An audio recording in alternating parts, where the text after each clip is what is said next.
Kansas. Madam President, thank you. I was sitting at home reading the newspaper, something I still do, and last month I read an article that captured my attention. National test scores of American students showed an alarming decline in the education of our children. Reading scores in America have continued to worsen since the height of COVID-19 pandemic, dropping to the lowest scores in decades. The troubling deterioration in American education was demonstrated by average scores on the 2023 National Assessment of Educational Progress, known as the nation's report card. The report showed that 13-year-olds declined 9 points in math compared to 2020. This was the largest drop for 13-year-olds seen in 50 years.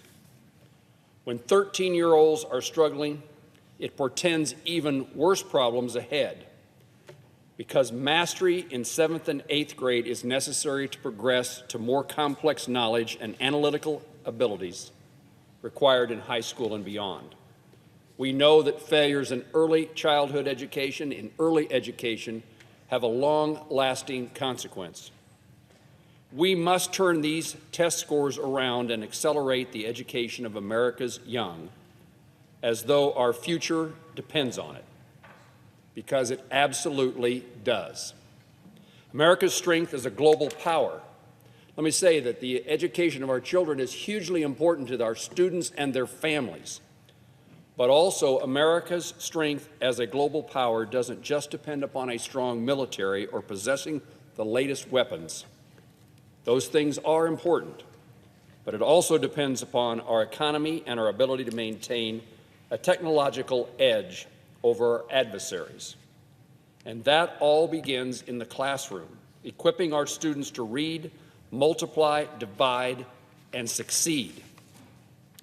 The mental health, confidence, and contributions of young Americans cannot be thought of as a secondary issue. It is not a secondary issue to other national security imperatives. What that means is that the well-being, health, confidence, contribution, the capabilities, knowledge, and intellect and intelligence of our children have consequences to our security, our national security. One of those greatest threats in our national security is China. China understands that to force their way into being a global superpower, they must be able to challenge the U.S. militarily and economically.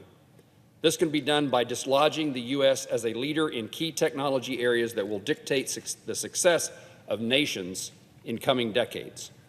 Those technologies include semiconductor design and manufacture, artificial intelligence, quantum computing, aerospace engineering, advanced manufacturing, and biotechnology. If China were to overtake the U.S. in any of these areas, the U.S. would lose out on trillions of dollars in economic value, our military edge would erode, and the Chinese global influence would increase dramatically. As we grapple with the implications of a new Cold War with China, and as we take stock of the many associated challenges, more complex than the old Cold War, the fact that our youth remain grades behind in math poses a concerning obstacle to future competitiveness. Advances in science and technology will build on basic math.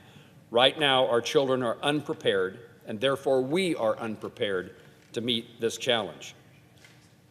And while we work to regain this ground in education, particularly in these STEM fields, we also need to create more opportunities for others that have gained a STEM education here in the U.S. to practice their profession in this country and contribute to the U.S. economy. Educating people only to send them back to strengthen their own home country at a time in which the U.S. demand for STEM talent is through the roof, defies logic. Only 11% of foreign-born recipients of a bachelor's degree and only 23% of those who earn a master's degree manage to find a way to stay and work in the United States. The U.S. semiconductor industry alone could face a shortage of 70,000 to 90,000 workers over the next few years, and there is a projected shortfall of 300,000 engineers and 90,000 skilled technicians by 2030. It would be naive to believe that these positions can be solely filled by our American students. As the Wall Street Journal opinion section recently read, the foreigner working in tech, quote, isn't taking an American job, they are helping to keep that job in the U.S. Foreign-born scientists have been integral to our preeminence as a scientific and military power. Most famously, nuclear physicists from Europe were the intellectual forces that propelled the Manhattan Project. And today, more than half of the Silicon Valley startups are led by foreign-born entrepreneurs. This is why we've worked to pass the Startup Act in each Congress since I arrived in the Senate. This bill would ensure that those with advanced STEM degrees would be able to stay in this country while they're engaged in STEM-related professions. This would fill the immediate and increasing need for STEM-educated professionals while we work to improve STEM education for America's youth. There is no one-size-fits-all approach to solving the challenges in the classroom. Regaining ground after schools were closed during the pandemic will take hard work and ingenuity. But the success of our nation depends. Again, the success of our children depends. But because that's the case, the success of our nation, our country, depends on young minds grappling and mastering the basics of math and reading and writing and science.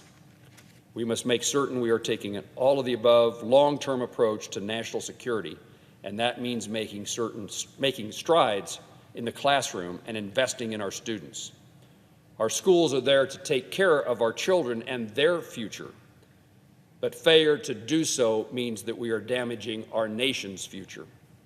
For the sake of our country, its national defense, its economy, and for the sake of all American families, we need to make certain that we reverse course in making certain that our students are learning and are achieving at a rate that allows us to be successful. Madam President, I yield the floor.